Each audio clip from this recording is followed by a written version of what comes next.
Assalamualaikum warahmatullahi wabarakatuh.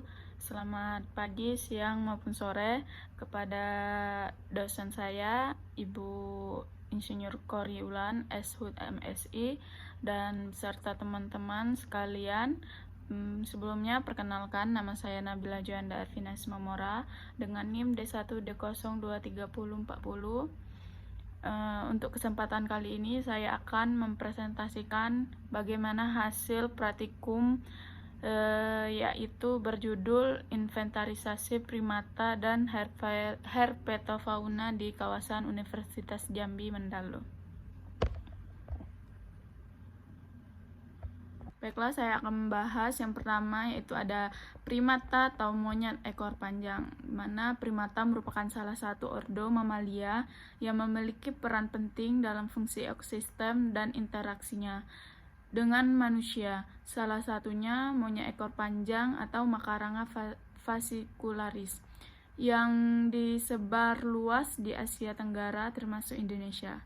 Spesies ini dapat ditemukan di berbagai habitat, mulai dari hutan tropis hingga daerah urban dan wisata alam, menunjukkan kemampuan adaptasi yang tinggi terhadap perubahan lingkungan dan gangguan antropogenik. Studi perilaku monyet ekor panjang di lokasi dengan aktivitas manusia yang tinggi menunjukkan bahwa adaptasi ini mempengaruhi pola makan, preferensi pakan, dan agresivitas individu, menandakan respon perilaku terhadap tekanan lingkungan yang dipengaruhi manusia.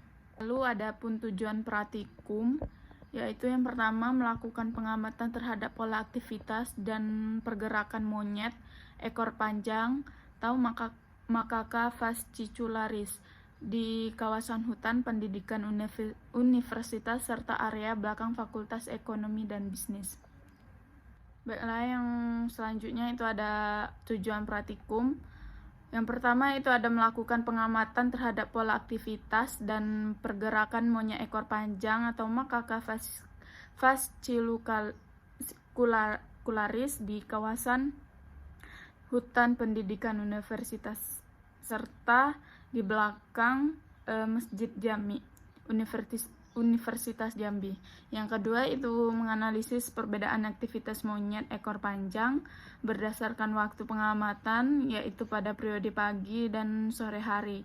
Yang ketiga, mengidentifikasi jumlah individu serta struktur kelompok monyet ekor panjang yang dijumpai selama kegiatan pengamatan berlangsung.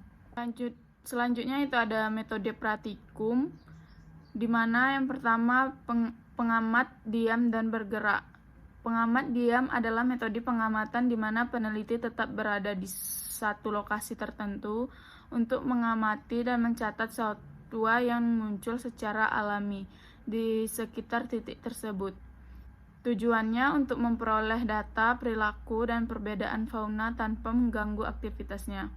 Pengamat bergerak adalah metode pengamatan di mana peneliti berjalan mengikuti jalur atau transek tertentu sambil mencatat satwa yang ditemui. Metode ini digunakan untuk mendeteksi spesies yang tersebar luas atau aktif bergerak. Yang kedua ada titik terkonsentrasi. Metode ini dilakukan dengan memfokuskan pengamatan pada lokasi-lokasi yang sering dikunjungi satwa, seperti sumber makanan, pohon, buah, atau jalur satwa. Tujuannya untuk memperoleh data lebih cepat dan representatif mengenai keberadaan dan perilaku fauna di area dengan aktivitas tinggi. Selanjutnya itu ada kriteria pengamatan individu primata. Yang pertama yaitu jantan dewasa dari 9 sampai 21 tahun, cabang tipis, kumis, bantalan, duduk menyatu, skrotum ada, badan besar, taring panjang, perilaku dominan. Yang kedua itu betina dewasa 9 sampai 21 tahun, cabang atau jenggot lebat, bantalan duduk terpisah, vulva terlihat, ambing dan puting susu menggantung. Yang ketiga itu muda atau subadult di mana umurnya 5-9 tahun. Jantan dan betina digabung. Morfologi bentuk belum jelas, rambut kepala mulai abu-abu. Lalu yang keempat ada juvenile atau yang mau mendekati remaja. 2-5 tahun, jantan dan betina digabung, morfologi belum jelas, rambut kepala mulai abu-abu. Yang terakhir itu ada bayi atau infant, di mana dari umur 0-2 tahun, rambut kepala hitam masih Baiklah, berdasarkan tabel hasil pengamatan monyet ekor panjang hari pertama di kawasan hutan pendidikan, tercatat sebanyak 7 individu monyet ekor panjang selama periode pengamatan. Seluruh individu tersebut teramati pada sesi pagi hari dengan sebaran masing-masing 2 individu ditemukan pada titik pengamatan jarak 50 dan 3 individu pada titik pengamatan jarak 100, sedangkan pada titik 0 tidak ditemukan individu dan ditemukan pada pengulangan yaitu satu ditemukan di titik 50 dan satu lagi di titik 100. Data pada tabel juga menunjukkan bahwa seluruh individu yang teramati 100% memperlihatkan perilaku bergerak atau traveling. Dominasi perilaku bergerak ini menunjukkan bahwa monyet ekor panjang pada lokasi pengamatan lebih aktif melakukan perpindahan antara lokasi yang berkaitan dengan pencarian pakan dan penyesuaian terhadap lingkungan sekitar. Lalu yang hasil ini disesuaikan perilaku bergerak merupakan aktivitas dengan intensitas tertinggi pada monyet ekor panjang karena pergerakan selalu menyertai antara aktivitas lainnya. Lalu untuk pada pengamatan hari kedua dengan metode titik terkonsentrasi, tercatat total 35 individu. Dari jumlah tersebut 18 individu ditemukan pada pengamatan pagi hari, sedangkan 17 individu ditemukan pada pengamatan sore hari. Seluruh individu tersebut ditemukan pada titik belakang Masjid Jami, sementara pada titik lainnya di hutan pendidikan tidak ditemukan individu. Aktivitas individu pada hari kedua lebih beragam, meliputi moving, feeding, dan resting. Tingginya jumlah individu yang teramati pada hari kedua sejalan dengan karakteristik monyet ekor panjang sebagai satwa yang aktif bergerak dalam memanfaatkan habitatnya. Lalu adapun ini bukti dokumentasi di mana ini didapatkan di belakang Masjid Jami dan hutan pendidikan. Selanjutnya itu ada pun herpetofauna, di mana herpetofauna merupakan kelompok vertebrata yang terdiri atas amfibi dan reptil yang memiliki peran penting dalam menjaga keseimbangan ekosistem, terutama sebagai pengendali populasi, organisme kecil, dan indikator kualitas lingkungan. Keberadaan herpetofauna sangat dipengaruhi oleh kondisi habitat karena kelompok ini peka terhadap perubahan lingkungan seperti degradasi habitat, pencemaran, dan aktivitas manusia. Oleh karena itu, pengamatan dan inventarisasi herpetofauna penting dilakukan untuk mengetahui keanekaragaman, kelimpahan, serta kondisi lingkungan suatu kawasan sebagai dasar pengelolaan dan upaya konservasi keanekaragaman hayati. Lalu ada pun tujuan praktikum herpetofauna, di mana pertama itu ada pun mengidentifikasi jenis herpetofauna yang terdapat di kawasan dan kawasan Fakultas Hukum. Yang kedua, melatih keterampilan lapangan dalam pengamatan langsung atau FES pada herpetofauna. Yang selanjutnya itu ada metode praktikum FS atau visual encounter survey. Visual encounter survey adalah metode survei langsung di lapangan dengan berjalan di jalur tertentu. dan mencatat semua fauna yang terlihat. Metode ini digunakan menilai keanekaragaman, persebaran, dan pola aktivitas spesies baik aktivitas siang maupun malam hari. Parameter pengukuran SFL atau Sound File Length, definisi panjang tubuh dari ujung moncong atau sound sampai ke lubang kloaka atau vent atau anus. Lalu adapun TL, total length, definisinya panjang total individu dari ujung moncong hingga ujung ekor.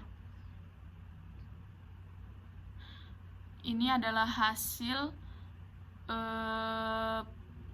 pengamatan herpetologi di hutan Fakultas Hukum, di mana ditemukan Dendrelaphis condylentus.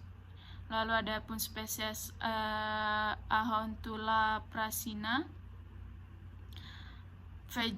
Faegervaria linmoncharis, Pulrana glandulosa, lalu Limnonertes macrodom.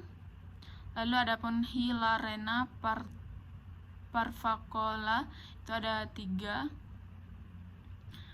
Waktu yang ditemukan itu sekitar jam 20.00 sampai 20.48. Ini adalah adapun CFL atau TL-nya. CFL-nya itu 80 cm, untuk TL-nya itu 107 cm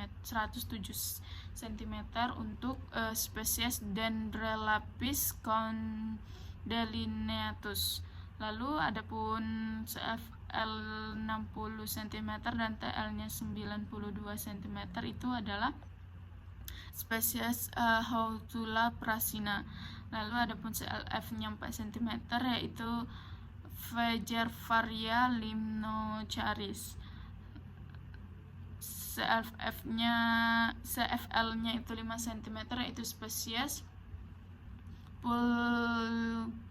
Pulchrana glandulosa. Lalu CFL 10 cm itu di Limnostes marrodon. Lalu adapun CFL 3,5 cm itu ada di Hilarana parvacola yang pertama, yang kedua itu ada 4 cm, dan yang terakhir itu ada 3,5 cm. Selanjutnya adapun kesimpulan di mana pengamatan monyet ekor panjang di hutan pendidikan menunjukkan bahwa perilaku monyet ekor panjang didominasi oleh aktivitas bergerak. Pengamatan hari pertama dengan metode diam dan bergerak hanya mencatat 7 individu, sedangkan hari kedua dengan metode titik terkonsentrasi mencatat 35 individu dengan aktivitas lebih beragam. Hal ini menunjukkan bahwa metode titik terkonsentrasi lebih efektif dalam mendeteksi jumlah individu dan variasi perilaku NEP. Selanjutnya, pengamatan herpetofauna menggunakan metode FES berhasil mencatat berbagai jenis reptil dan amfibi yang aktif bergerak, mencari makan, dan bersembunyi.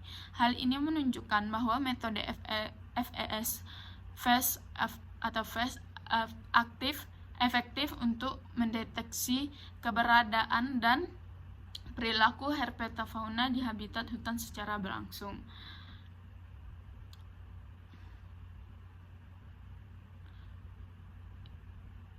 Nah, ini adalah dokumentasi herpetofauna pada malam hari, di mana ditemukan katak, ular, sejenisnya dan sejenisnya.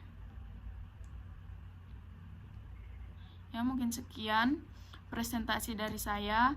Lebih dan kurangnya saya mohon maaf jika ada salah kata atau sejenisnya. Saya mohon maaf. Saya akhiri. Wabillahi taufiq wal hidayah. Wassalamualaikum warahmatullahi wabarakatuh.